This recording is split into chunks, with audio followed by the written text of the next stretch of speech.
أحييكم بداية عن مشاركتكم جميعا باسمي وباسم تحالف الشعوب المتضررة من الإرهاب الإيراني. دعوني في البداية أطلعكم بلمحة عاجلة عن تحالفنا هذا.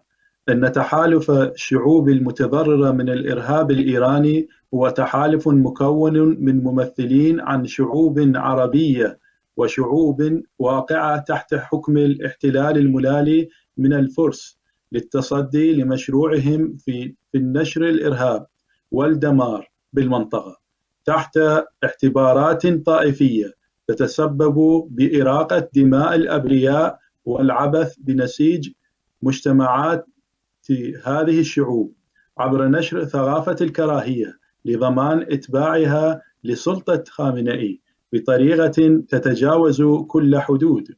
بالنسبة لشعوب الواقعة تحت حكم الاحتلال الملالي، فإن الاضطهاد والتمييز العنصري وممارسة كافة أشكال القمع للحريات واحتقال وإعدام الناشطين السياسيين والحقوقيين وملاحقتهم بالاختطاف والتصفية داخل وخارج الحدود هو أكبر ما تعانيه هذه الشعوب بعد سلبها كل حقوقها ونهب ثرواتها الطبيعية لصالح إعمار المدن الفارسية وترك بقية مدن هذه الشعوب للإهمال والتهميش والفوضى الكاملة.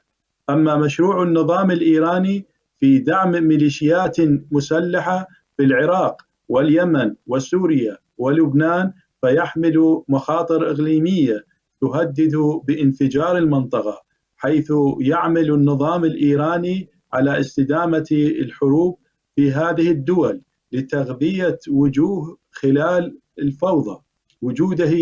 الفوضى بتجنيد الأطفال في هذه الدول لصالح مشروعه التوسعي ولفرض سيطرته على الدول العربية والإقليمية المجاورة وإجبار العالم على قبول هذه السيطرة. يسعى النظام الإيراني للوصول إلى سلاح نووي بعد أن قام بتطوير منظومة صواريخ باليستية تهدد الأمن الإقليمي والعالمي، ولا سيما عند ربطها بسلاح نووي، حيث يصبح من السهل عليه تهديد الدول الكبرى ومصالحها الحيوية في الشرق الأوسط، حيث يتحكم بأمن الطاقة العالمي وإرباك السوق النفطية بعد تهديده المستمر بإغلاق مضيق باب السلام والمعروف باسم هرمز ومضيق باب المندب على البحر الأحمر.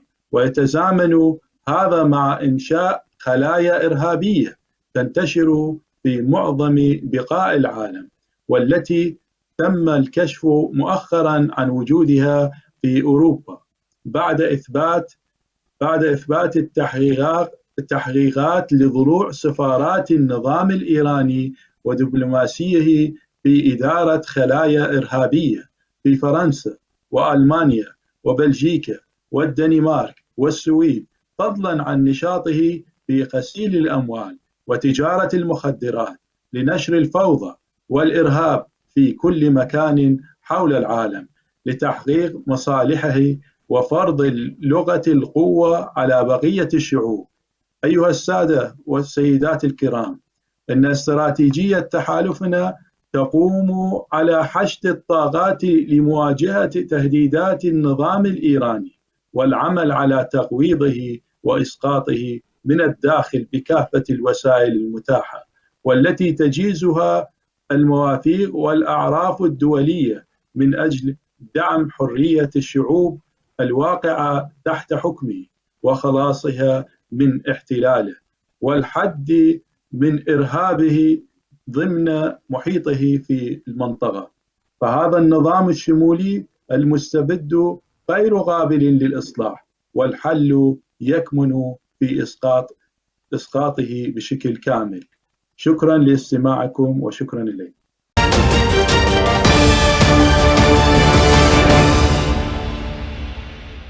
السلام عليكم. باسمي وكممثل الشعب العراقي في التحالف أحيي جميع الحضور.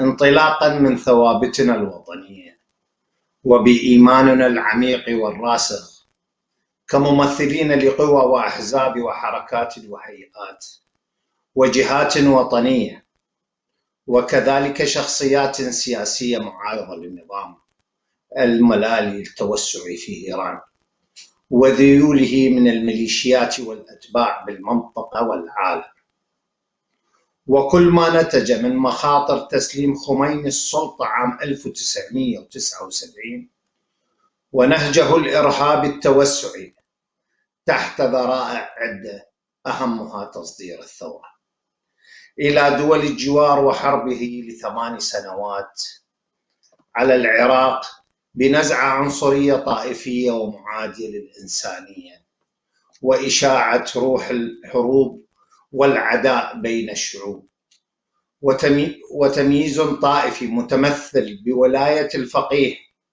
وزج الشعوب في حروب هدفها تدمير الفكر البشري وإفقار الشعوب، ومن بعدها إضعاف الجدار العراقي المنيع لغرض التوسع الإيراني على المنطقة في ظل العمليات الإرهابية داخل العراق في زمن الحصار وبعدها، حيث جاءت أمريكا في عام 2003 بخطأين كبيرين، أولهما احتلال العراق وإسقاط نظامه الوطني الشرعي دون مصوغ قانوني، والثاني تسليم العراق إلى إيران.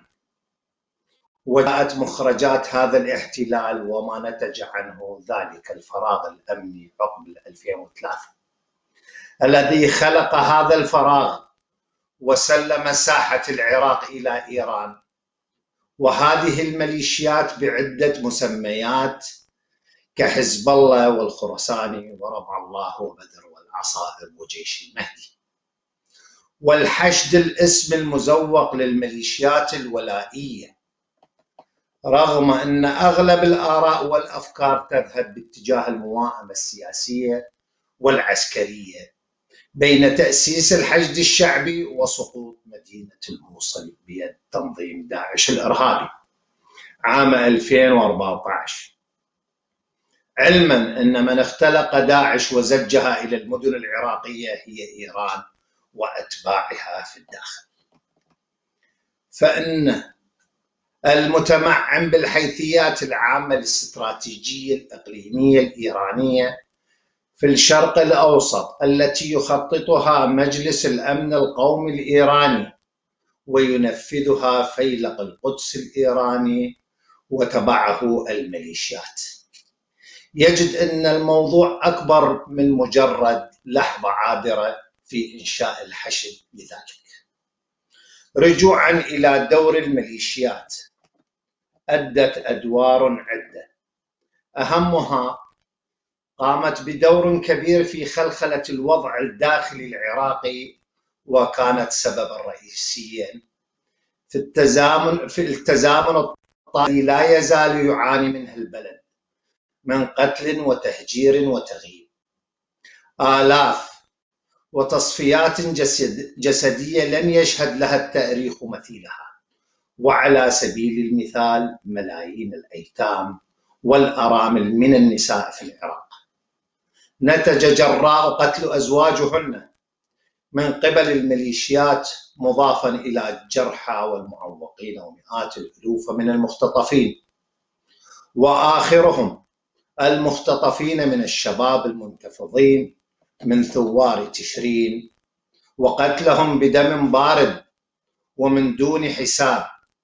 ولا ننسى قتل العلماء والطيارين وأساتذة الجامعات وبأسلوب ممنهج لإفراغ العالم من الخبرات العلمية والمهنية، والانهيار المحسوب في التعليم وإفشاء الأمية وانهيار الصحة والمشاريع التنموية، وأيضا خلق فوضى، والجميع يعلم أن الفوضى تسهل عمليات النهب والسرقة، وكل هذا محسوب ومبرمج من إيران. فمنذ 2003 إلى يومنا هذا تؤدي الحكومات المتعاقبة في بغداد والميليشيات الولائية الطاعة والولاء مضافا تأدية الأموال من تصدير النفط العراقي وتسليمها إلى إيران، في حين يعيش الشعب العراقي 40% تحت خط الفقر، بالإضافة إلى مطالبات الحكومات العراقية المتعاقبة العالم بالقروض، في حين منذ 2003 إلى يومنا هذا واردات أموال العراق تفيق على 1000 مليار دولار، وكلها تحت النهب الميليشياوي وتصدير هذه الأموال لدعم الإرهاب الإيراني وتقوية شوكة هذا النظام في التوسع وتسليحه وبرنامجه النووي. ومن أهم ما نذكره هي ما وصل وينادي به كل العالم في تطبيقه لمواثيق وقوانين تحمي الإنسان في حقوق الإنسان، والتي اتخذ المجتمع الأوروبي به طفرة متقدمة من تطبيق وممارسات حقوق الإنسان.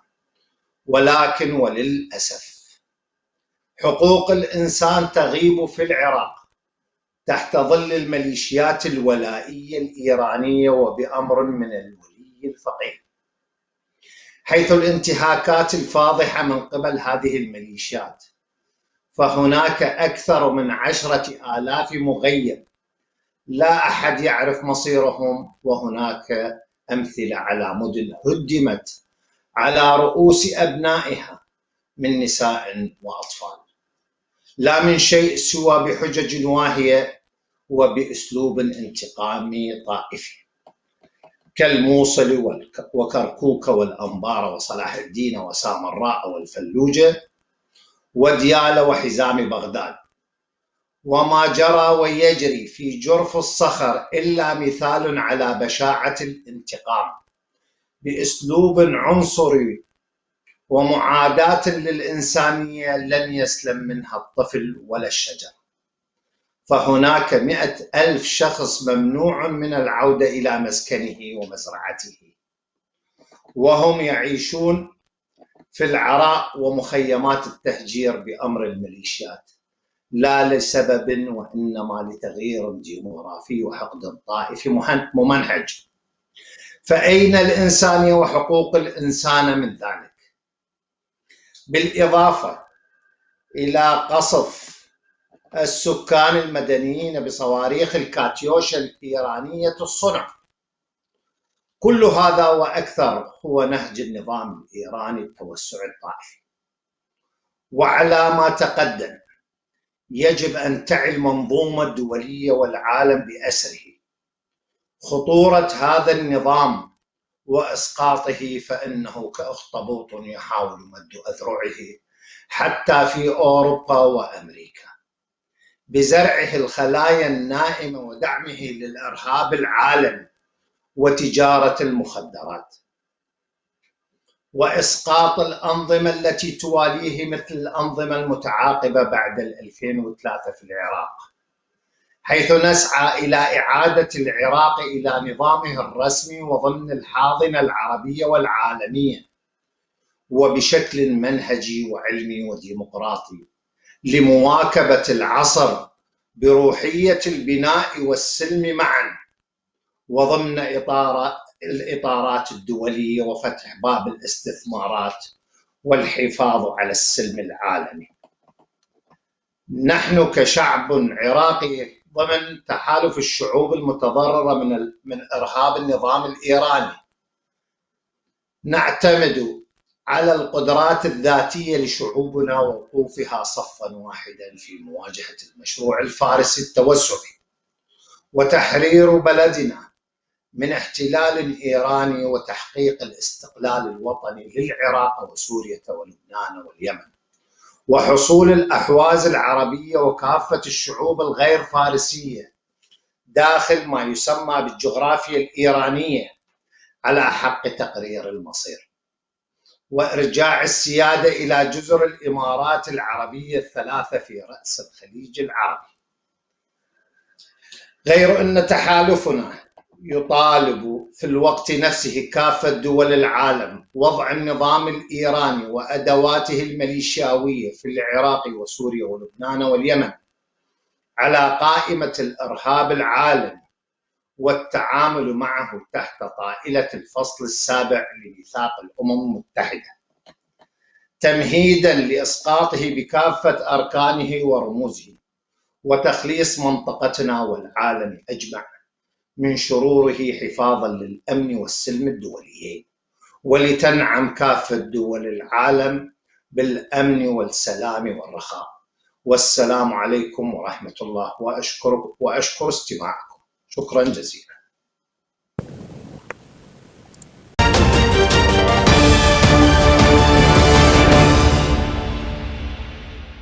Iran as a main political players of Iran, we can't produce solution for the problem of Iran. Problem of Iran is not just problem for Middle East. It is problem for all the world. Iran getting every day rapprochement to Russia and China. It is other problem of our people in Iran. They are oppressing inside, especially non-Persian people, and devastating Middle East and region by using praxis. It is time to have a good measure how international community should empower non-Persian nations, empower them in terms of media, in terms of opportunity to define themselves. Without that, it is impossible to stop Iran. It will not work election by reformists. We witnessed all of them. But we are witnessing some countries, especially European Union, even new administration of USA, they have still some hope to work with Iran's regime by lifting some sanction. Instead of boosting the maximum pressure, they are lifting some sanction. It will not work. It will not help to people inside Iran and the Middle East. Me as a leader of AMP, Central Party of Azerbaijan, I would just point out some points about South Azerbaijan. As you know, South Azerbaijan makes relatively majority of whole population of Iran. We are heir of constitutional revolution of Iran since 95 years ago. For the first time, Azerbaijanian, without any Azerbaijanian, they established rule of law in Iran. They considered all of Iranian nations as a constituent nation of all Iran. But old guard centralist forces, despite they were opposition or governing, they stopped all way we could have rule of law, democracy, human rights. Still, Iran and old guard centralist opposition, they make a mixture of three axes. What is this? Persianism, Persian racism, anti-democracy, Panshis, even, believe me, even secular centralist forces, they are very, very Panshist. It will never work, never help for the future of Iran, the future of future and stability of the region. We as Azerbaijani, we believe Iran is a very constituted of a variety of nations. We believe they have the same right, sovereignty right. All right of them must be ensured. Their language must be ensured in constitution.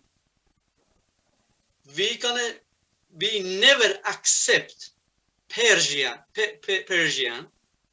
We never accept language of Farsi as a language of all Iranian.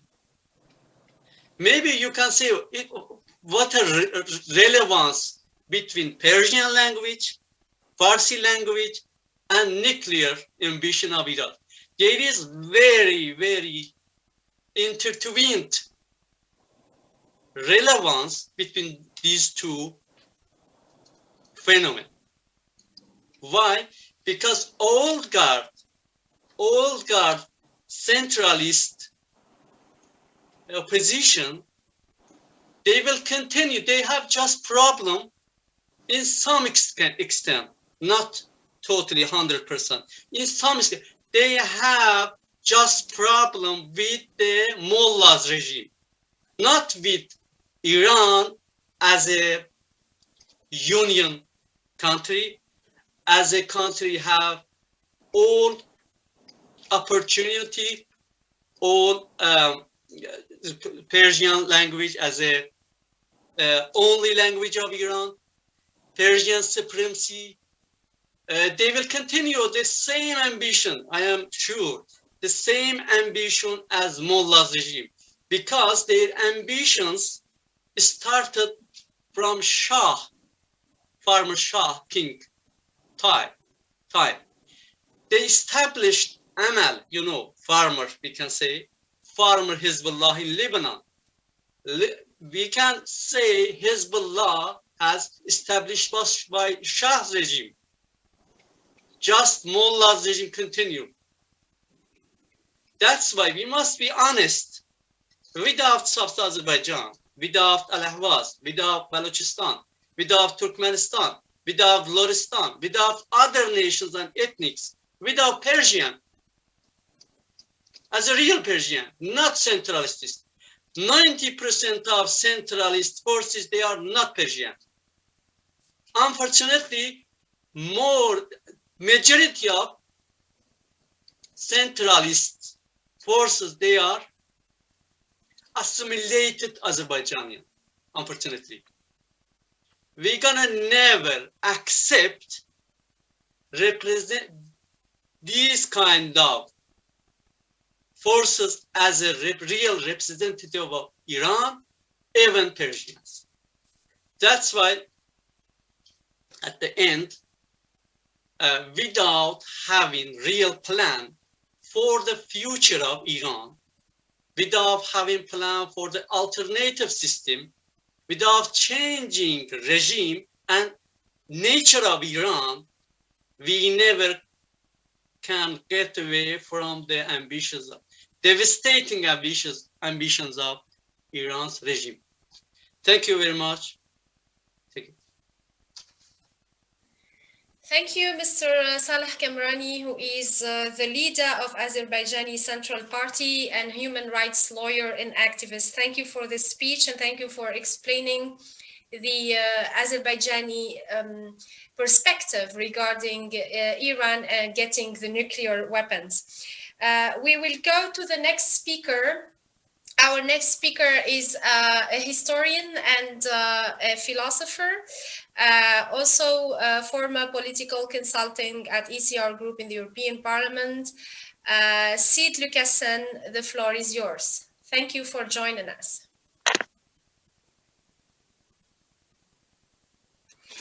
Sorry, I can unmute you. Yes. Hi, Manel. Hi, thank everybody. Hi, thank you for joining us. Pleasure to be with you for this this fine morning. So here today we are here to discuss the Iran deal, geopolitical situation. So, if anything, the history of the Iran nuclear deal shows the powerlessness and the geopolitical irrelevancy of the EU and also of EU member states.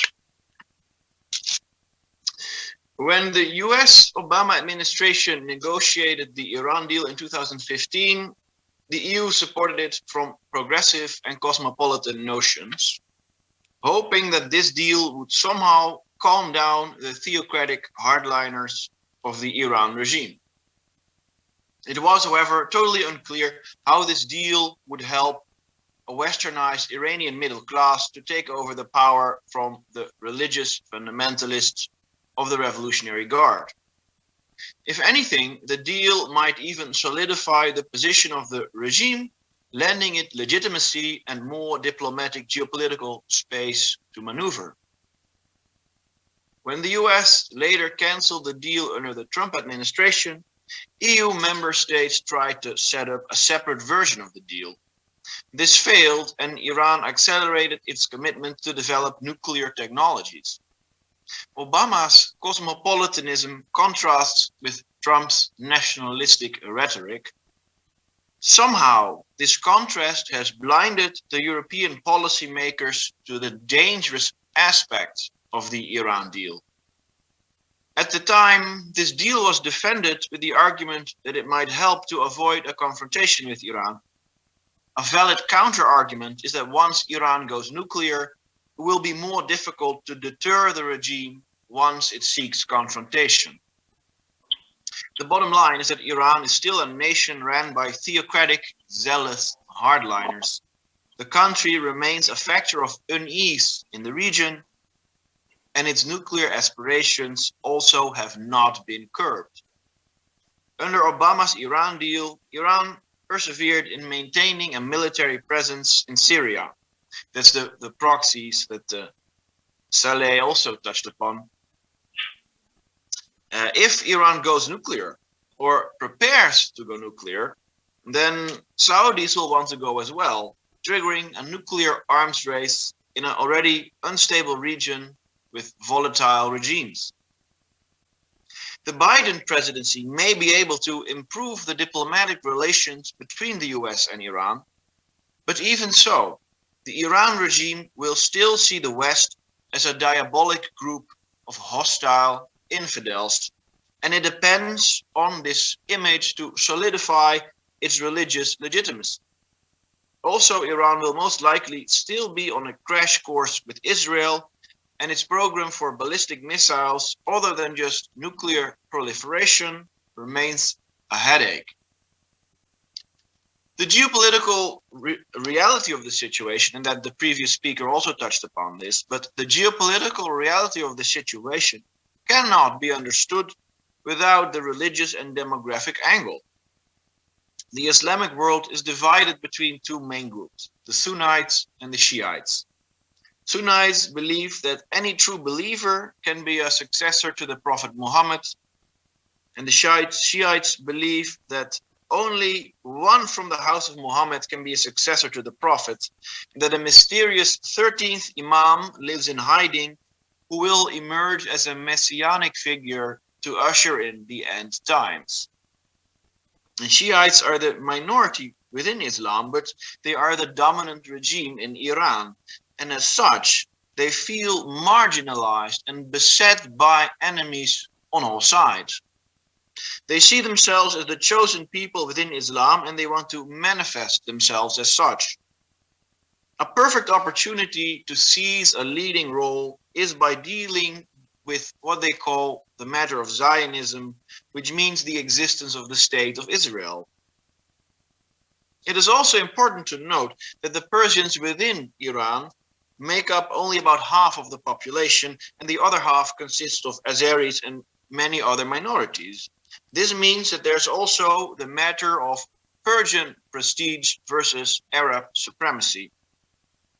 If the Iranian regime is capable of controlling a fragmented population within their own borders, it may reason it could also control the entire Middle East through a tactic of divide and conquer, as has been tried in Syria over the past decade. Westerners may very well reason that even if the theocratic regime obtains a nuclear weapon in the short or the long term, it would not dare to launch a nuclear war of mutual destruction. But we must keep in mind that apocalyptic myth is part of Iran's founding narrative, even more so than in North Korea. North Koreans may be crazy, but at the end of the day are Marxists and therefore secular materialists. With the regime in Iran, it is quite a different story. This means that in a game of nuclear poker, lunacy may be an advantage.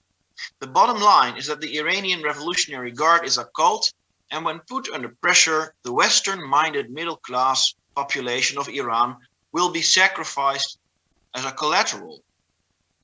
And their political desires will not play a role for the actions of the regime at all.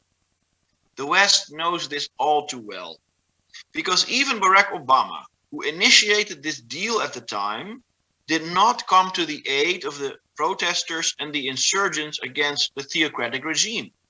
He talked about human rights and idealism. He derided the ideological blinkers of the Western political class, but he did nothing for the people protesting the regime in the streets. As a final point of consideration, there is the international angle. Thus far, Iran seems determined to persevere in its nuclear ambitions. Israel has already stated, if we are left alone, we will act alone.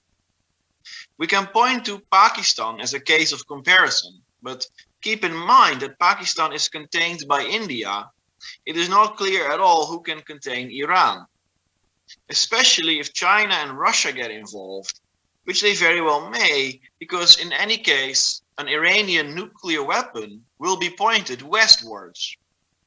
If Iran goes nuclear, it will set off a nuclear arms race within the region, and the region is already unstable as it is. Thank you very much.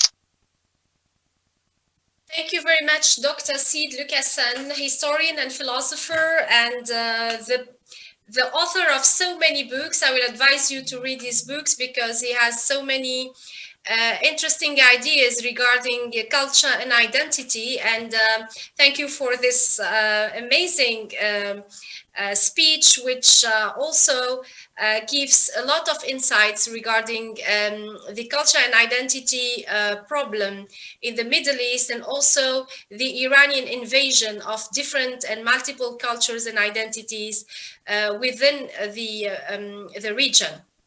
I would like to invite now the next speaker, but since we are running late because we have another speaker who is joining us at 11, and he has another meeting, so I would invite Dr. Khalaf Al-Kaabi, who is the head of Foreign Affairs Committee in Asmala movement, to give his speech on the name of Ahwazi and Arab people in Iran. Dr. Khalaf Kaabi, the floor is yours. Thank you. Thank you very much. Thank you very much. Before I start, I would like to thank Dr. Seed for what he says. He puts his finger exactly on the right point. Thank you very much, Doctor. Good morning, ladies and gentlemen. Hope you are keeping well and away from the coronavirus. I am privileged to be with you today. As mentioned many times in our previous conferences, that God or Allah has created us equally, regardless to our nationalities and languages and colors or any ideologies. We are human, so we have to concentrate on our humanity and not race or color. So let's keep supporting each other. I congratulate this alliance, which will change the political image in the region for the benefit of the people affected by Iranian terrorism. This coalition will convey the suffering of the people of the Middle East to the international community, and it will give a clear vision about the Iranian interferences in the affairs of the countries of the region and beyond.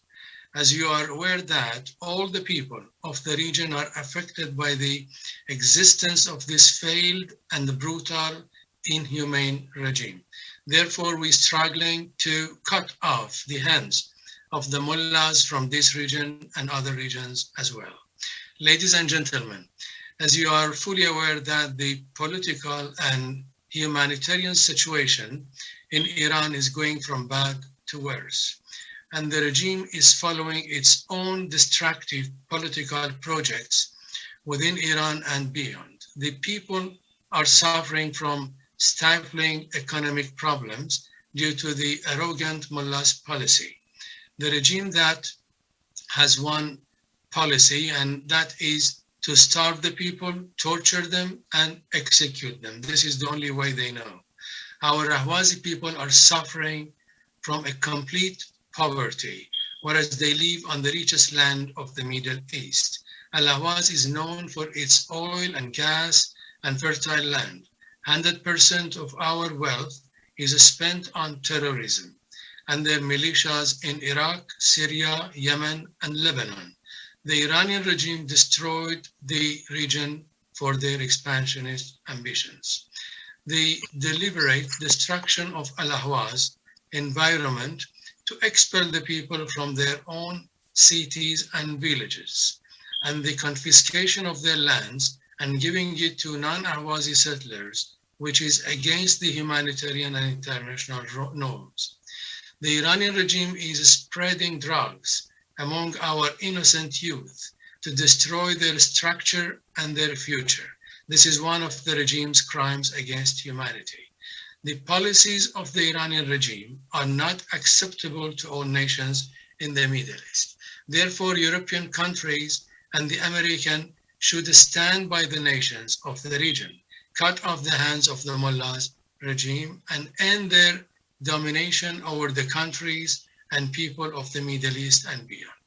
The major and dangerous problem is the nuclear agreement with Iran, a state that is not respecting the law and not respecting its neighbors and trying to dominate over their states. Killed and displaced millions of Syrian, Iraqis, and Yemenis people, killed thousands of the Ahwazi, Baluchis, Turks, and Kurds within the Iranian geography. I wonder how the European and American can sit down with thugs and murderers in Iran. This backward barbarian regime aspires to complete control over all the countries of the region. From this standpoint, granting the nuclear advantage to this repressive regime means placing the entire region against a great danger, and the nuclear race will take place between the countries of the region in the process of time. Ladies and gentlemen, imagine the regime of Iran threatening the neighboring countries before it acquires nuclear weapon. How would the situation be if the regime gets the nuclear weapon it has been working to achieve for decades? We are certain that the brutal regime is working to get nuclear weapons. The regime is known for its lies and deceptive diplomacy. Therefore, giving any nuclear concession to this defunct regime, which lost its credibility among the Iranian people and the nations of the region, would be disastrous. Hence, we request the respected American government not giving any political advantage to Khamenei and his corrupt clique that has destroyed the entire region. On the other hand, the regime of Iran, facing tremendous difficulties in controlling the nuclear sites technically, and this poses a danger to humans and the environment. So we request the officials in the nuclear agency to take all the precautions in length before signing the deal with the Iranian authority. We are sure that the Iranian regime seeks to build the nuclear bomb to insert the region into the military equation in its favor. So why do the European and American friends risk such unsecured projects? Billions of dollars have been spent on Iran's militias in Iraq, Syria, Yemen, whereas the people live on less than $50 a day. Al-Ahwaz taking our people as third class of the community on their own land. Ladies and gentlemen, we and the Arab struggle movement for the liberation of Al-Ahwaz tried and are still trying, seeking convey the suffering of our Ahwazi people and the Baluchis, the Turks, and the Kurds, and the Persians in Iran geography to the international community and to explain the tragic situation in which they live. We are able to create fraternal relations. We were able to create fraternal relations with many political and human rights bodies based on reciprocal cooperation. Therefore, we demand and strive to unify all political parties and movements inside and outside Iran by forming a united front to bring down the arrogant mullahs regime that torture, displace, and execute people indiscriminately. Thus, we are sure that our unification will change the barbaric regime in Iran, and it ends the rule of injustice and murder forever. Excuse me. Hence, I appeal to the entire nation to stand by the truth and expel Khamenei and his clique from our region and to create a peaceful world for our next generation. Ladies and gentlemen, Iran-China deal is another conspiracy against Ahwazi sovereignty, also against Baluch, Turks, and Kurds, and the entire Middle East. China's presence in the region will be devastating. The Iranian regime pledged to give China military bases on the coast of Al-Ahwaz and Baluchistan as well. This step will change all equations in the region in favor of the inhuman Iranian regime. And in the process of time, the biggest losers will be the European countries and America, because China will control the region during the coming years, according to the Iranian and Chinese plans. But the political support of the people in the geography of Iran will change all the equations in favor of the region and the whole world. The only way to prevent Iran and China from dominating over the region is our unity. So let's keep struggling against this new conspiracy, which is going to damage the entire region. Changing the rhetoric and political style at this time is a necessity, and everyone should unite to build strategies to preserve our region, which is on the verge of being destroyed by the Iranian regime's interferences. So we call on European countries to support our peaceful struggle against the common enemy, whose presence in the Middle East is against peace, security, and independence. We must work together to end the rule of the petrified mullahs who do not know the meaning of humanity and its values.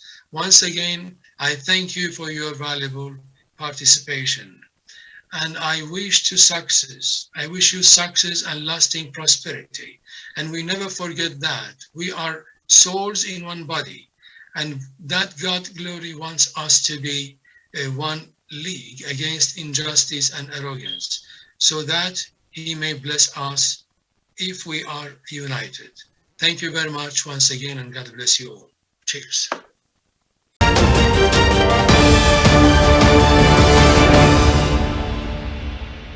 For your speech and for your ending note with peace and stability, and wishing happy Ramadan to all Muslims in the world, and also wishing stability to the Middle East and security, as well as peace and brotherhood. We are very happy to have you today, and thank you for reminding us that having a peace deal with Arab and Muslim countries is possible, and we are working on this, and also we are working against the human rights violations of the terrorist regime of Iran, and reminding everyone of the dangers and the threat of the nuclear armed and especially in the hands of such a regime. The next speaker will be Mr. Nasser Bouladai, who is the representative of the General Secretary of Baluchistan People's Party. We had Mr. Nasser so many times in such a debate, and his testimony is very, very important to us. Thank you, Mr. Nasser, for joining us. Thank you very much, Manil, and I would like to thank the MEP, Martucello, and also Saeed Hamdan for organizing this event for us all. As you mentioned, I come from Baluchistan, and the recent events, I think most of you have observed in Baluchistan, the regime's execution of Baluch political activists, fighting against innocent trader, fuel trader, which is people have been forced to because of the bad economy, killing about 30 to 40 of them, and subsequent demonstration in Baluchistan, all region of Baluchistan, in which about 25 more Baluch demonstrators were killed by the regime, and subsequently about hundreds of Baluch have been arrested and are imprisoned in Iran currently. But today we are concentrating on the nuclear deal and the implication for the Middle East, so I will go back to the subject.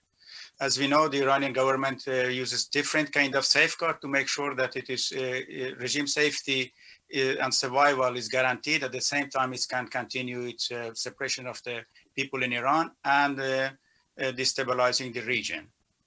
As we know from the beginning, when the regime came on the power, Khomeini announced the creation of the Basij in Iran.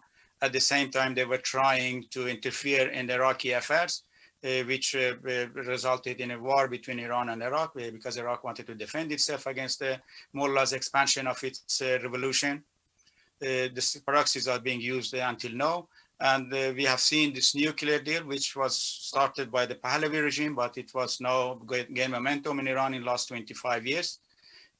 Now we see the China-Iran contract, which is coming to light, which means that Iran is trying to get money and safeguard from China, security from China, to continue its suppression of its people, at the same time to continue its interference in the region. And I think most of you have heard about that one, that the Iranian government has invested in the nuclear deal. About some people estimate, some experts estimate about $2,000 billion. You do not invest $2,000 billion in something and just give it up based on one contract, especially if you are a mullah from Iran. Investing, it is one of the major pillar of the regime, or a major kind of safeguard for the regime to survive. And many Iranian representatives says that the Khamenei has given a fatwa against the nuclear deal. And it has been repeated by even American administration during President Obama. President himself said, I think it was in a United Nations, that the fatwa is the base of the JCPOA. And John Kerry and Hillary Clinton both repeated the same from the Iran Supreme Leader. But as we know, the Iranian Supreme Leader, Khomeini, when it came to power, he said, you even can ignore the basic pillar of Islam when it's to safeguard the regime's survival. So it means you do not need to go to the Hajj, you do not go to prayers, and you can drink, which is banned in Islam, just to make sure that you can safeguard the regime. So that means that this fatwa by the Khamenei is worthless. When regime is ready, when it's known that it can produce the first weapon and use it, and I'm not saying that Iranian regime is going to use it or not use it, but I don't think Iranian regime, as was mentioned here, I think before from Elliot Pfizer, that I don't think this regime will stop from using its nuclear weapon when it feels the regime is threatened and survival of the regime is threatened. So I think it will use it if it gets the nuclear weapon. And I don't think it's something that would deter them from using that one. So it's very important for the world to know that one, that this regime is going to use that one, as it has been doing that one. I mean, the regime, without the nuclear weapon safeguard, already has has at least realized some of the regime ambitions, like changing regime in Iraq. We know the Chalabi, which was very close to Iran, lured America to the Iraq, and then what we're seeing in Iraq, what's happening there. Yemen is almost controlled by the proxies of Iran. And we see in Lebanon, they have already pacified the regime there, or it is some. It's already building its bases, converting people from the Sunni to Shia to create a Sunni base there. And the regime never hid its ambition to say that this one, from the beginning, Khomeini never used the word Saudi Arabia. He used to say Hijaz. And he used to say that the Hijazi government or the Saudi ruling is worse than Zionism. And they used, instead of land of the country of Israel, they used word of the Zionism in that regard. And they have never hid that one, that they want to change those countries' regime, monarchist regime, and they want to wipe out Israel from the world map. And this is a serious thing, of course, for the system in the Gulf countries and for the Israel survival. As it was mentioned here, they have to do something. And that's very important that they do it before the regime gets its nuclear weapon. And we have seen that in Iran, as it was mentioned before by my friends, Iran is not a majority Persian country. Actually, Iranian education minister in 2009 said 70% of the students that start the school in Iran are non-Persian. That means that national minorities in Iran is a majority. So I think it is very important that we all come together. When it's come to Iran and changing the regime, it's a common agenda. It should be both for the people in the region and the international communities to come together to make sure that we all survive this regime, getting nuclear weapon and going ahead with this signed contract. As it was mentioned here, today we are now in Ramadan, and at the same time it's the Day of Remembrance in Israel, and we people in that region, all of us are suffering from the hand of this regime, and mostly, of course, the people in Iran. And I think it's very important that the regional countries and the people in the region and the government to join hand with the national minorities and other people in Iran who are for a change and a democratic and secular and decentralized country where we can empower national minorities. One thing I think should be guaranteed in the future of Iran, in some way or another, national minorities are empowered, because we national minorities do not have the ambition, which is somehow, I'm sorry to say, is embedded in Persian literature, in Shia doctrine, to dominate the region, because the national minority does not want to occupy Karbala or does not want to occupy Jerusalem. So it's very important in the future we have somehow empower national minorities in Iran to create a peace and prosperity for that region. We in the region has suffered many years from the Western imperialism that they came together, and today imperialism that is coming from Iran. So we should come to a situation where we can, in a peace manner and a stability, people can find their way and live in prosperity, and like anybody in the world. The Middle East could be one of the best places in the world if only we have peace and responsible governments. I thank you very much for giving me this opportunity, and I wish all the peace, and hopefully that we in the near future we all can meet when Corona is somehow calmed down and it's possible to travel. Thank you very much. Have a nice day. Thank you, Mr. Nasser, for your speech and for your ending note. Yeah, we hopefully get out of this crisis, coronavirus crisis, and we will meet in person and we discuss with each other and we build bridges with each other, especially in the Middle East. And hopefully the Middle East will be the best region in the world because it's a rich region with its cultures and with its different cultural backgrounds and religious backgrounds, and we are all belonging to the Middle East, and we have a lot of origins which go back to the Middle East. So thank you so much for this ending note, and thank you for your speech. And thank you for joining us today. Our next speaker is from Syria, is Mr. Majid Hamdoun, who is also a member of the coalition. Thank you, Mr. Majid, for joining us. The floor is yours. Maybe he would speak in Arabic, but we will do a small translation after his speech. Thank you, Mr. Majid. Thank you very much. Good morning. السيدات والسادة الحضور، أسعد الله أوقاتكم. ننقل لكم تحيات الشعب السوري الثائر.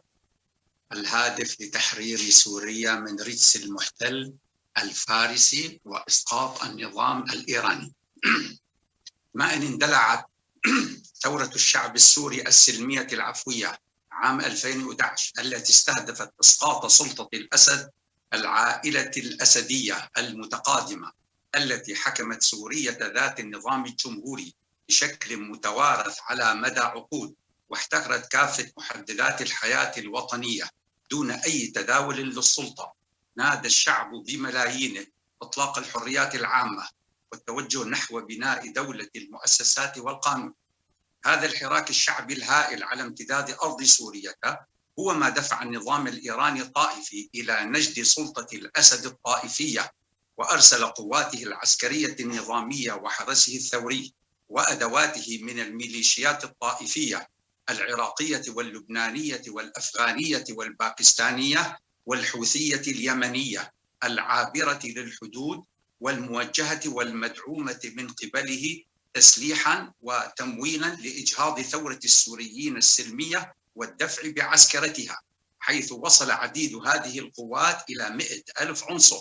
وجاء هذا الاندفاع الإيراني ليس للدفاع عن أداته سلطة الأسد وحسب، وإنما للأهمية الجيوستراتيجية لسوريا كونها حلقة الوصل البري بين العراق ولبنان التي يمد من خلالها حزب الله الإرهابي لوجستيا وعسكريا، والإمساك أيضا بأوراق القضية الفلسطينية للمفاوضة عليها عبر مجاورة هضبة الجولان المحتلة.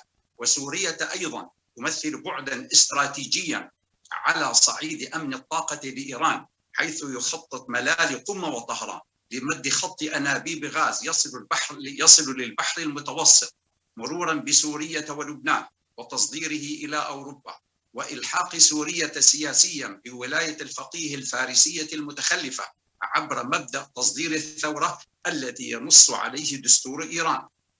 ولم يكتفي ملال قم وطهران من حكام إيران بهذا، وإنما أسسوا معسكرات تدريب عائدة لهم من السوريين أنفسهم بعد تشييعهم جلهم من الأطفال لتركهم كذيول حال اضطرارهم للخروج من سوريا إما بالقوة وإما بموجب أي تسوية سياسية قادمة.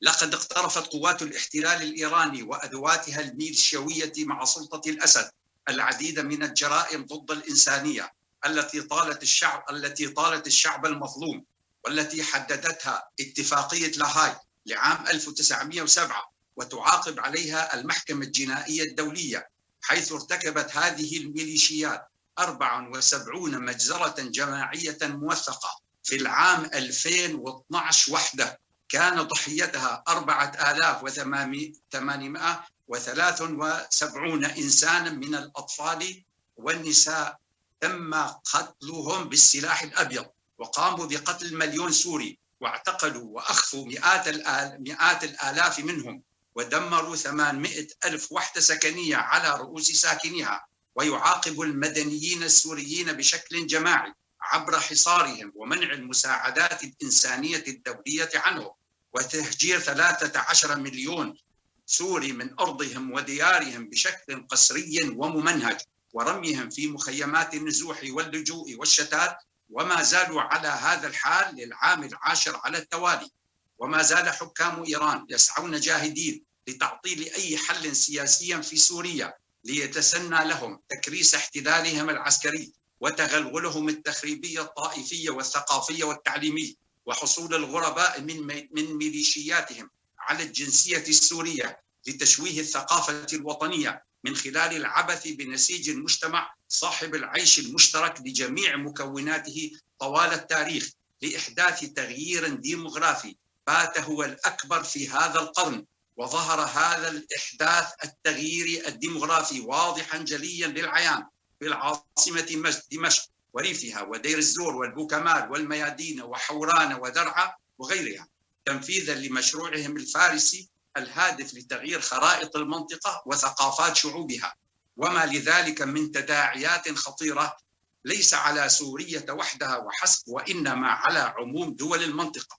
ونحن كشعب سوري ضمن تحالف الشعوب المتضررة من إرهاب النظام الإيراني نعتمد على القدرات الذاتية لشعوبنا ووقوفها صفا واحدا في مواجهة المشروع الفارسي التوسعي وتحرير بلداننا من احتلال إيران، ومع تحقيق الاستقلال الوطني لسوريا والعراق ولبنان واليمن، وحصول الأحواز العربية وكافة الشعوب غير الفارسية داخل الجغرافيا الإيرانية على حق تقرير مصيرها لتفكيك إيران من داخلها باعتباره السيناريو الأفضل والأقل كلفة ومعاناة، مع قيام الشعوب المحتلة بواجباتها النضالية ضد أدوات إيران في المنطقة، وإرجاع السيادة على جزر الإمارات الثلاثة التي احتلتها إيران في رأس الخليج العربي إلى دولة الإمارات العربية المتحدة. غير أن تحالفنا يطالب في الوقت نفسه كافة دول العالم وضع النظام الإيراني الإرهابي وأدواته الميليشيوية في سوريا والعراق ولبنان واليمن على قائمة الإرهاب العالمي، والتعامل معه بالقوة العسكرية وليس بالقوة الاقتصادية وحدها تحت طائلة الفصل السابع لميثاق الأمم المتحدة، تمهيدا لإسقاطه بكافة أركانه ورموزه وتخليص منطقتنا والعالم أجمع من شروره، حفظا للأمن والسلم الدوليين، ولتنعم كافة دول العالم بالأمن والسلام والرخاء. والسلام عليكم. Thank you very much, Mr. Majid Hamdoun, for your speech and for your insights about the situation in Syria, which is very problematic, actually, after more than 10 years after the Syrian revolution. So Mr. Hamdoun spoke about the Syrian revolution and how the Iranian occupation stole this revolution from the Syrian population and also backed Assad. The militia in Iraq and Lebanon and Yemen were supporting the Assad regime against his population. The revolution in Syria is very important because it wanted to secure people democracy and freedom. However, it was stolen by the Iranian occupation because Syria is a strategic place between Lebanon and Iraq, and it's also a strategic place for Iran, for the Hezbollah to be in the region. Iran has nuclear plants in Syria and Lebanon, and the Iranian occupation did a lot of human rights violations, including 4,373 people killed, and also 1 million Syrian, they stopped them from human aid, and also 13 million people displaced. The Iranian leaders stopped every solution in Syria.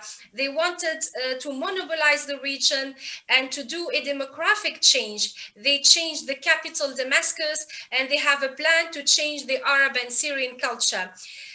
He says that they want to stop the Iranian occupation. All the Arab countries should come together to get rid of this Iranian militia, including the UAE and Bahrain and Al-Ahwaz, and we should put the Iranian militia in Iraq, Syria, and Lebanon on the terrorist list at an international level. So the international community should condemn this militia and should put it on the terrorist list. Thank you so much. We move to our next speaker, who is from Bahrain, Mr. Faisal Fulad, who is responsible or head of the Human Rights Council and office at the coalition. Mr. Faisal Fulad, thank you for joining, and we are happy that you are here today because we have someone from Bahrain and from the Council of Peace in the Middle East.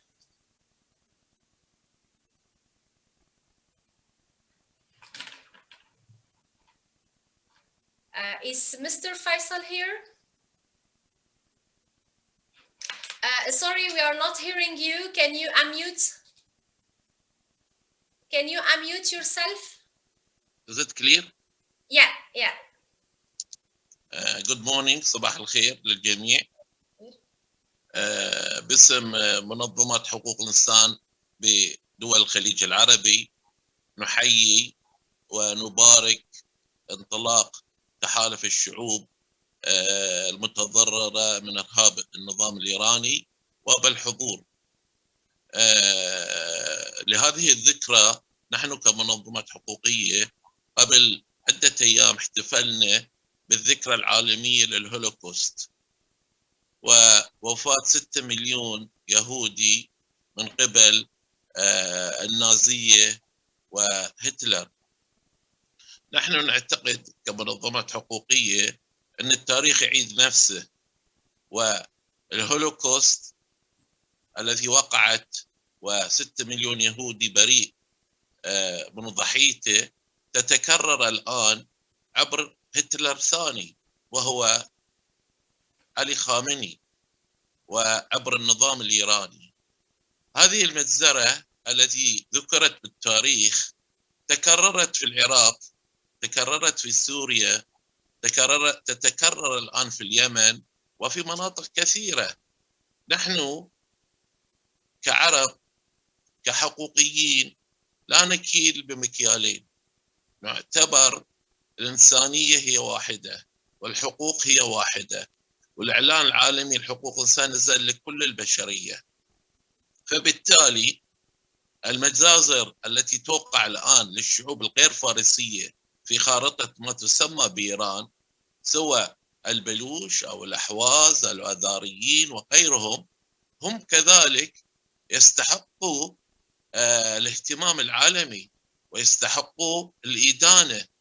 هذا النظام من بداية سقوط نظام الشاه بدأ يمارس الإرهاب الممنهج في دول الخليج بشكل أساسي.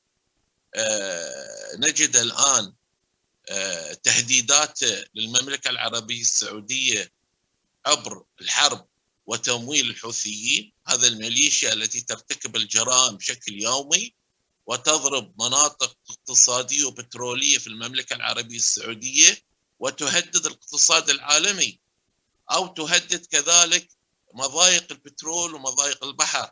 هذا جانب. الجانب الثاني، من بداية سقوط نظام الشاه قوات الحرس الثوري وقوات النظام احتلت 3 جزر عربية إماراتية إلى يومنا هذا، وتهدد الإمارات العربية بشكل مستمر. وأعتقد أمس أو أول أمس ضربت سفينة إسرائيلية كانت قريبة من بحر الإمارات العربية. بالنسبة للبحرين، البحرين تاريخها طويل ممتد مع الإرهاب الإيراني.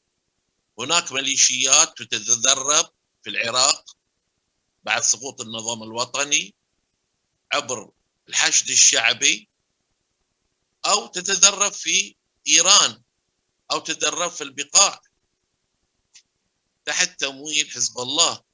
فبالتالي سرايا الأشتر الموجودة، سرايا الأشتر أو سرايا المختار، هذه ميليشيات تمول من قبل النظام الإيراني، وعملت عمليات مسلحة وتفجيرات في البحرين راح فيها ضحايا مدنيين ورجال أمن. نحن نقول أن هذا التحالف تحالف جدا هام، يأتي في فترة مهمة، باعتبار أن الإدارة الأمريكية الحالية، ونحن هنا نشيد بإدارة الرئيس السابق ترامب، وكانت إدارة منصفة وإدارة حكيمة حقيقة، ونأمل كذلك إدارة السيد بايدن مع الاتحاد الأوروبي في مباحثات لإعادة هذا المشروع النووي. كذلك الإرهاب يعتبر تحديد من قبل المفاعل النووي الموجود، لأن هذا المفاعل ليس سلمي وإنما هو عسكري. وكذلك التمويل القوي للمشروع النووي والمشروع الإرهابي والتوسع يأتي من أفواه ومن خيرات شعوب محتلة. الشعب الأحوازي كل خيراته تنهب من قبل قوات نظامية ومن قبل سلطات محتلة لأجل تمويل هذا الإرهاب. فبالتالي نحن منظمات شاركنا في المحافل الدولية، مجلس حقوق الإنسان، في فترات طويلة حقيقة، وكنا نؤكد لكل المقررين، لكل المفوضين، لرؤساء المجلس حقوق الإنسان، معاناة الشعوب في الخليج العربي والشعب العربي حقيقة، سواء كان في لبنان أو سوريا أو العراق أو اليمن، كل الشعوب بما فيها الشعوب الغير فارسية، أن هذا حقيقة زاد، ولا بد أن يكون في موقف دولي حازم.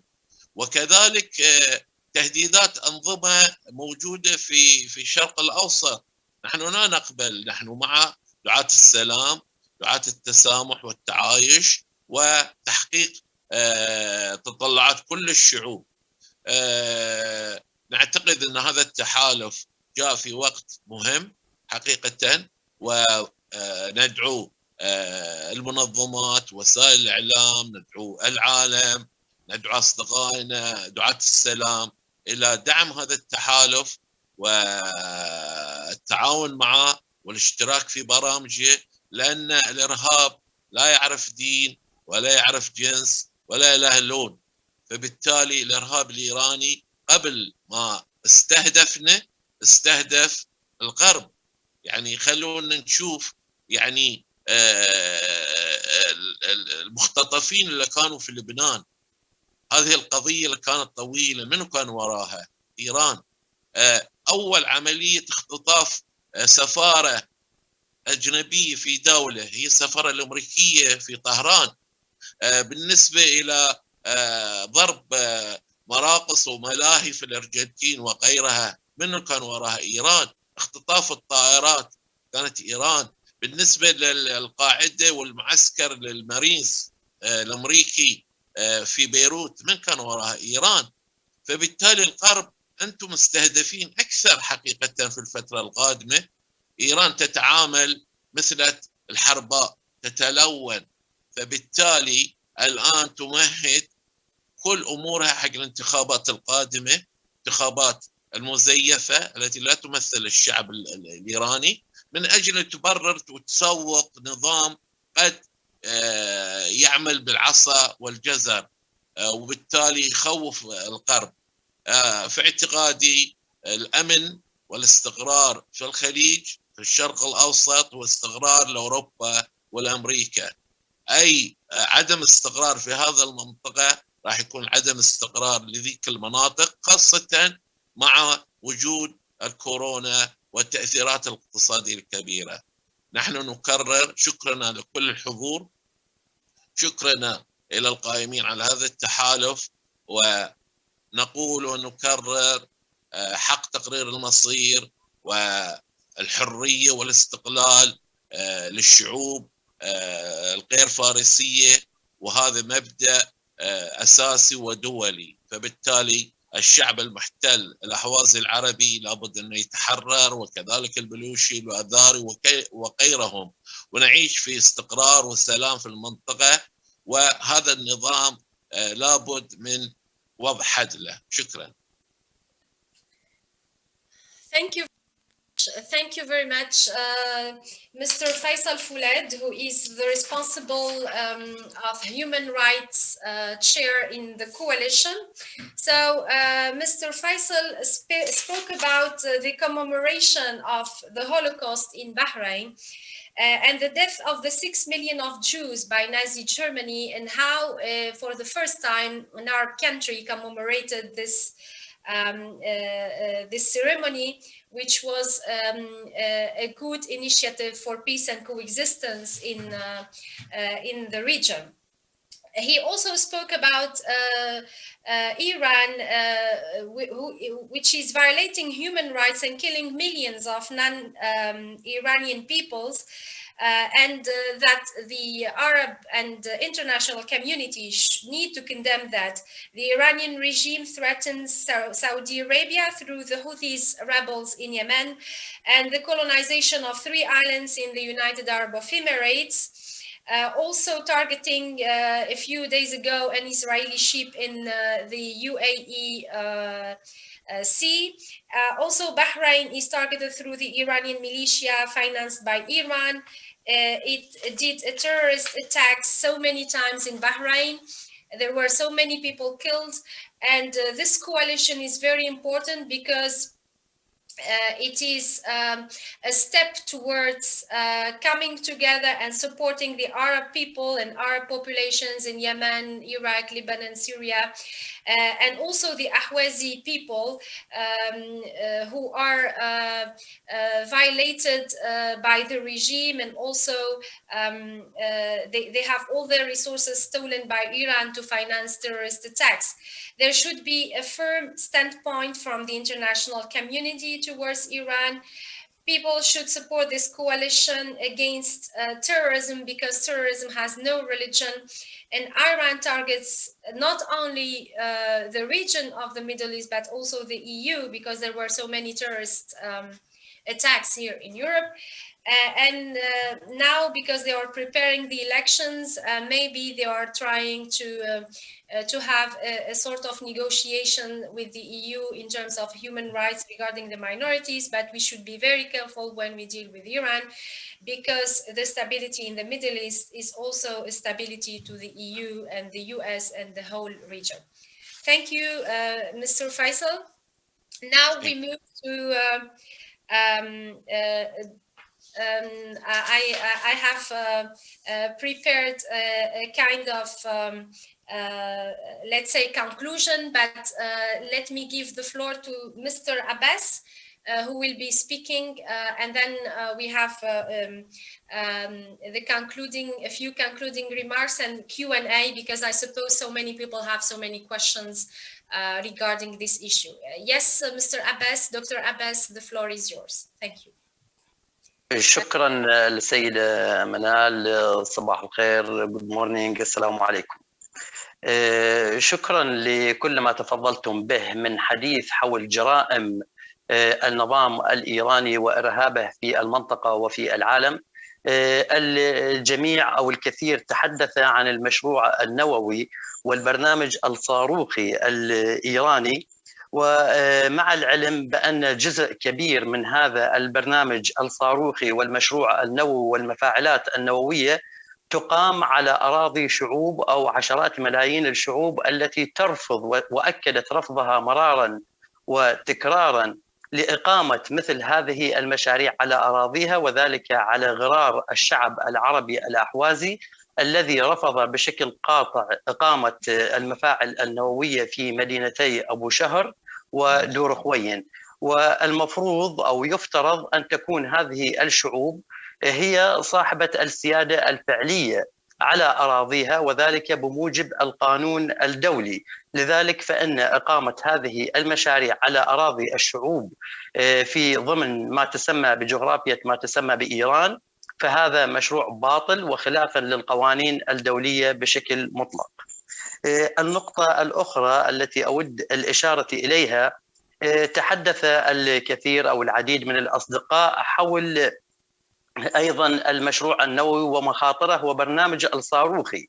فهنا القصد من إيقاف النظام الإيراني أو الكيان الإيراني لاستمرار إيقافه أو وضع حد لبرنامجه الصاروخي وكذلك مشروعه النووي هو إنقاذ العالم من إرهاب وجرائم الكيان الإيراني لحماية البشرية بمعنى آخر. ولكن هناك ملفات أخرى لا تقل أهمية عن البرنامج الصاروخي والمشاريع النووية والمشروع النووي الإيراني، وهو الملف الحقوقي، حقوق الإنسان، الحريات الأساسية.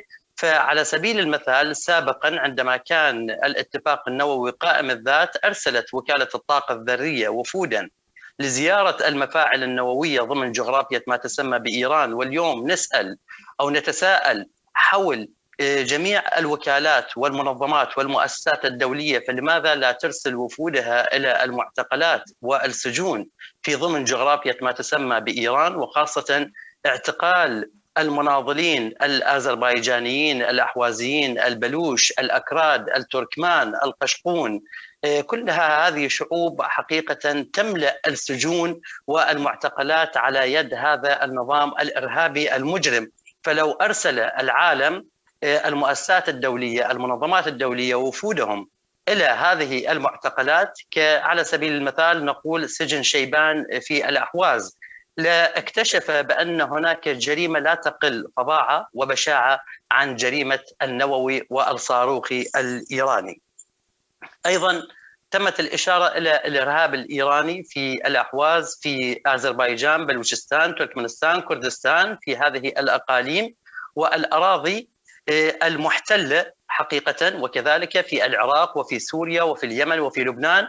وأضيف كما أضاف الأخ فيصل فولاذ أيضا هناك جغرافيات ودول أخرى عانت ولا زالت تعاني كثيرا من إرهاب النظام أو الكيان الإيراني، وذكر أيضا البحرين، السعودية، الإمارات، الكويت، المغرب، الجزائر، الدول الأوروبية، العواصم الأوروبية التي شهدت العديد من الاغتيالات لمناضلين ومعارضين حتى إيرانيين على أراضيها، كهولندا شهدت اغتيال مناضل أحوازي، والنمسا فيينا التي تجرى فيها المفاوضات اليوم مع هذا الكيان الإرهابي، فالنمسا أيضا شهدت عملية إرهابية من قبل هذا الكيان، وهي عبر ما يسمى بالممثليات الدبلوماسية الإيرانية. والمعتقل اليوم في بلجيكا هو أسد الله أسدي، والذي كان قد نقل المتفجرات للقيام بعملية إرهابية في باريس. فجميع هذه العواصم أو العواصم الأوروبية هي الأخرى عانت من الإرهاب الإيراني، إضافة إلى أمريكا اللاتينية والمرتزقة الإيرانيين والاتجار بالمخدرات والإرهاب في تلك القارة وفي أماكن أخرى من العالم. فعلينا أن نذكر أن هذا الإرهاب يمتد إلى جميع القارات وليس في منطقة الشرق الأوسط أو ضمن ما تسمى بالجغرافيا الإيرانية وحدها.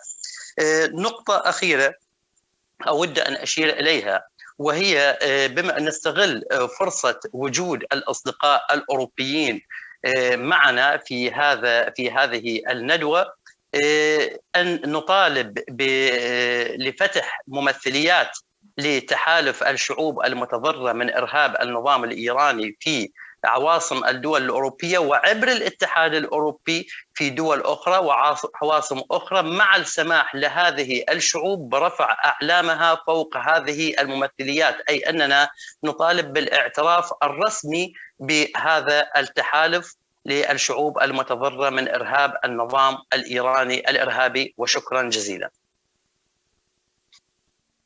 Thank you, Dr. Abbas. So Dr. Abbas is a representative also of Asmala, and he reminded us of the different terrorist attacks that included also, let's say, capital cities here in Europe and also Arab countries. So he reminded us that there are so many human rights violations, but also dissidents and opposants of the regime are followed here in Europe and are persecuted. And also the diplomacy, the representative of the diplomacy, Asadullah Asadi, was also a spy working for the regime and also working for terrorist attacks, which was foiled by the Belgian and German intelligence.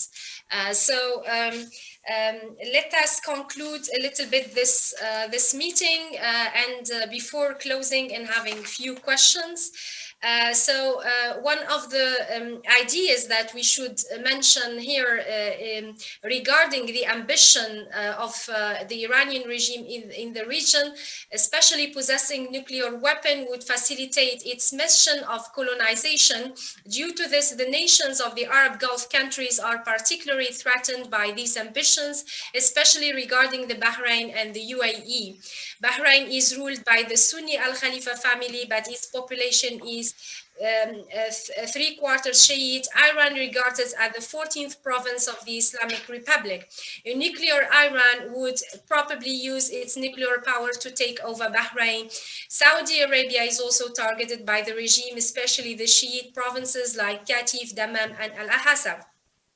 The Iranian regime is one of the largest states which sponsors terrorism worldwide, and this would increase by acquiring nuclear weapons. In September 2019, Iran launched drones that attacked Saudi oil fields. It also attacked US troops in Iraq in January 2020. The regime has supplied weapons to Hezbollah in Lebanon and Hamas. These organizations have always targeted Israel and wanted to destroy it. We all remember Beirut explosion in 2020, which looked like an accident in which 150 people were killed, thousands were wounded, and half of the city was destroyed. It was interpreted as an accident and as the outcome of neglect. Officials have launched an investigation looking at the port warehouse, which held 2,750 tons of ammonium nitrate. It has fueled so many explosions, accidental and intentional. Iran also supplies weapons to terrorist organizations in the region, such as its militia in Iraq and the Houthi rebels in Yemen. It also backed the Syrian government of al-Assad and created tensions between Bahrain and Kuwait. For example, if Iran uses its nuclear weapons to support terrorist groups such as Hamas and Hezbollah in the Middle East or to invade its neighbors, how would the international community respond? So these are the questions raised by this webinar. One of the major consequences of Iran nuclear deal is killing the environment.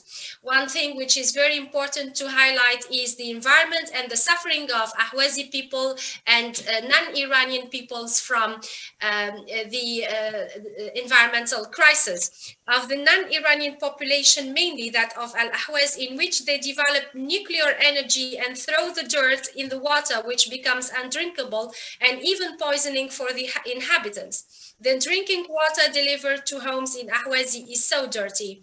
There is an environmental degradation of the lands there, and the city is ranked as the most polluted cities in the world. The emission of millions of tons of carbon dioxide gas in the air each year, further contributing to the air and environmental pollution already in Al-Ahwaz as a result of the sand and dust in the air desertification. The autocratic regime doesn't respect ethnic groups in the country. They are exposed to discrimination and persecution. Ahwazi witness an environmental tragedy affecting the land, the rivers, and fishery. A lot of species are disappearing since oil and nuclear companies started their projects there. In Al-Ahwaz, the ecological disaster is caused by the draining of the rivers. Agriculture is now threatened and the population faces water crisis and starvation. The Iranian government is deliberately aggravating the environmental situation in an attempt to displace the Arabs from their lands. Chemical plants have made it impossible to live there, according to environmental activists who prefer to stay anonymous. The environmental crisis hits more severely minority groups and regions. In Baluchistan, for instance, the Lake Amun has been totally dried out. In Al-Ahwaz, the Hur al-Azim and the Falhiya marshland are dramatically shrinking. The mismanagement and the negligence are leading to an environmental crisis, but also to their impacts. This can contribute to food insecurity, mass migration, soil deterioration, and desertification. It could be observed that the regions which are environmentally damaged and neglected are mostly inhabited by ethnic and religious minorities. For instance, dying out of Lake Ormonia of Azerbaijan, inhabited by Turks and Kurds, and Hamun Lake in Baluchistan had enormous negative effects on the social order, health, and agriculture in this region. With regard to security and environmental issues, the EU and the US should think seriously about the consequences of the Iran nuclear deal on the non-Iranian peoples as well as the neighboring countries, because it would involve severe consequences such as climate refugees, terrorism, and probably a nuclear war between countries of the region, which would have a disastrous impact on the planet. So with these concluding remarks, we move to Q&A, and we will leave the floor later to Mr. Said to add something at the end of this meeting. So let us give the floor to the questions. Any volunteer who wants to ask a question or to one of our speakers, you are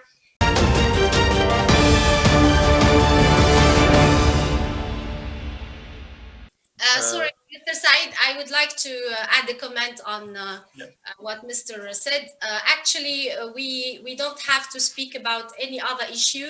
Here we are speaking about Iran and its impact on the Middle East. We are not speaking about other issue, just to precise, and the nuclear weapons and the nuclear deal. So thank you for your question, and I'm sorry your remarks are not relevant here, because our issue is more precisely Iran and the nuclear weapons and its impact on the region. We don't want to enter into other issues. Mr. Said, thank you for your closing remarks. Can you close this this webinar, please? طبعا شكرا لكم جميعا، شكرا لحضوركم. طبعا احنا في تحالف الشعوب المتضررة من الإرهاب الإيراني نحيي المبادرة السلام اللي صارت في الدول الخليجية، الخليج العربي قامت فيها، وأيضا ندين الأعمال الإرهابية الإيرانية ضد السفن المياه الدولية. فأيضا هذه الإرهاب الإيراني يعني مستمر على التجارة الدولية، مستمر على الشعوب في المنطقة. أيضا ندين هذه الأعمال الإيرانية اللي تجاوزت حدودها وتجاوزت منطقة الشرق الأوسط. وشكرا لكم. Thank you, Mr. Said, for your closing remarks. We are now closing this webinar. So Mr. Said wants to condemn the attacks of Iran to all, to its neighbors, and the attacks to neighboring countries, Arab countries. And we want to close this webinar, and thank you all for joining this meeting and for joining this discussion. And I hope that we will find other opportunities to discuss about the nuclear deal and also to discuss about the impact of this deal on the region. So wish you all a peaceful day, and I would like to thank our guests from different countries, from Israel and from different countries from the Arab region, and also Dr. Seed from the Netherlands, Andy Vermouth, and a lot of speakers from different countries. Thank you, and also MEP Martuccello for hosting this webinar. Thank you so much, and have a wonderful day, everyone. Thank you. شكرا جزيلا. Thank you very much, dear friends. Thank you. God bless you all. God bless you. Thank you. شكرا. Thank you. Thank you. Thank you. شكرا. How we make it? شكرا.